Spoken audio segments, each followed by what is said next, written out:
Hi friends, आज हम आपको बताएंगे फ्यूचर में बहुत ज़्यादा काम आने वाली स्किल्स के बारे में।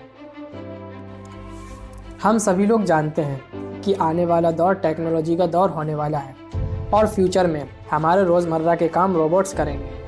ऐसे में इंसानों के लिए नौकरी ढूंढ पाना बहुत मुश्किल हो सकता है।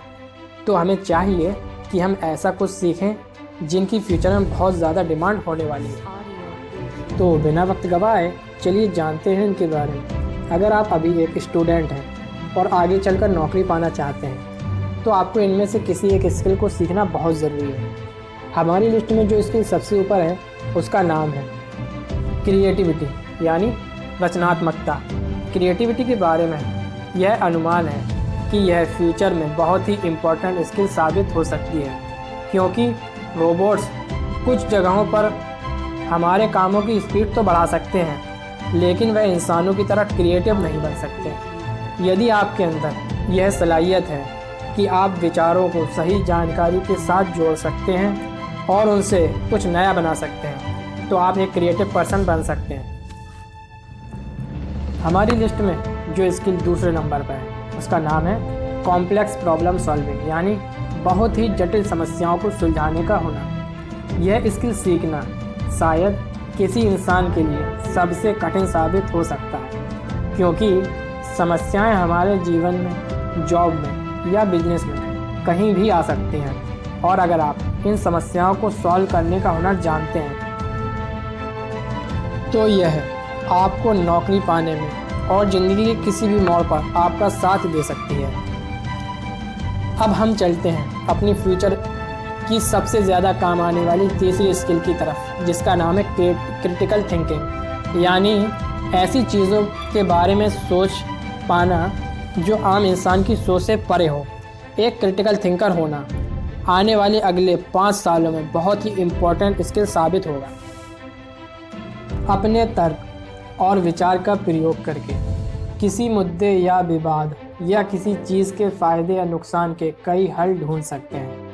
अब हम चलते हैं इस लिस्ट की चौथी स्किल की तरफ, जिसका नाम है पीपल मैनेजमेंट। इस बात को जानते हुए कि भविष्य में जाने कितनी ही जॉब आर्टिफिशियल इंटेलिजेंट और रोबोट कर रहे होंगे, कर्मचारी हमेशा कंपनी के सबसे बेशकीमती संसाधन होंगे, क्योंकि इंसान ज़्यादा रचनात्मक और एक दूसरे को समझने में ज़्यादा काबिल होते हैं। तो इसलिए किसी कंपनी के एम्प्लॉयज़ को मैनेज करना इसलिए ये महत्वपूर्ण है कि भविष्य में टीमों और एम्प्लॉयज़ को प्रेरित करने के लिए, उनकी उत्पादकता या प्रोडक्टिविटी को बढ़ाने के लिए हमें पीपल मैनेजमेंट की आवश्यकता होगी।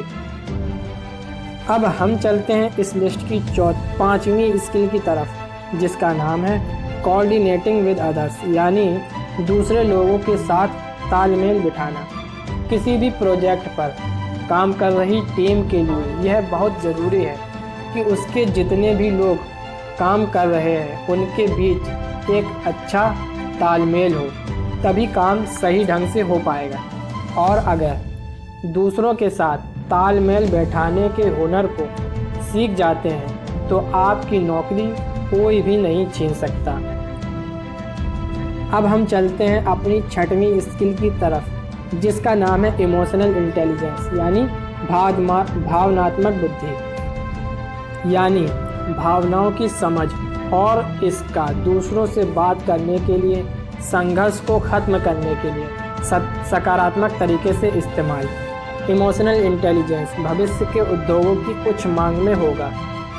अब हम चलते हैं अपनी अगली स्किल की तरफ, जिसका नाम है टेकिंग डिसीजंस, यानी फ़ैसले लेना। हम अपनी ज़िंदगी में कई छोटे बड़े फ़ैसले लेते हैं, जैसे क्या खरीदें, क्या सीखें, क्या पहनें या अपनी लाइफ पार्टनर चुनने का डिसीजन। फ़ैसला लेने की योग्यता की फ्यूचर में बहुत ज़्यादा ज़रूरत पड़ने वाली है, क्योंकि कभी कभी हमें कुछ ऐसे कठोर फ़ैसले लेने पड़ते हैं जिन पर हमारा या हमारी ऑर्गेनाइजेशन का भविष्य टिका होता है। अगर आप फैसला लेने की योग्यता रखते हैं तो आपके लिए यह स्किल बहुत काम की होने वाली है। अब हम चलते हैं 8वीं स्किल की तरफ, जिसका नाम है सर्विस ओरिएंटेशन, यानी दूसरों की ज़रूरत को पहचानने की क्षमता और उसको पूरा करने के लिए उसकी सर्विस देना। वर्ल्ड इकोनॉमिक फोरम की एक रिपोर्ट के अनुसार फ्यूचर में खासकर एनर्जी, फाइनेंशियल सर्विसेज और आईटी के सेक्टर में इस स्किल की बहुत ज़रूरत पड़ने वाली है। अब हम चलते हैं नवी स्किल की तरफ, जिसका नाम है नेगोशिएशन, यानी मोल भाव करना। नेगोशिएशन एक ऐसा तरीका है जिसके ज़रिए लोग अपने मतभेदों को सुलझाते हैं और समझौते करते हैं, क्योंकि हम रोज़ किसी न किसी से मोल भाव तो करते ही हैं।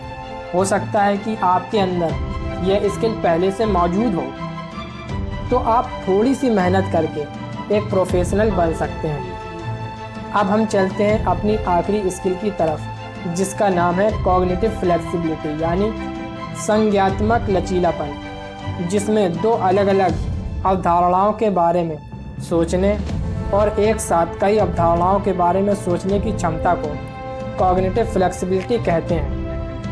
हम अपनी संज्ञात्मक मांसपेशियों को नई चीज़ें सीखकर और सोचने के नए तरीके सीखकर कॉग्निटिव फ्लेक्सिबल बन सकते हैं। अगर आपको यह वीडियो पसंद आया तो इसे लाइक करें और ऐसी वीडियो लगातार देखने के लिए हमारे चैनल को सब्सक्राइब करना ना भूलें।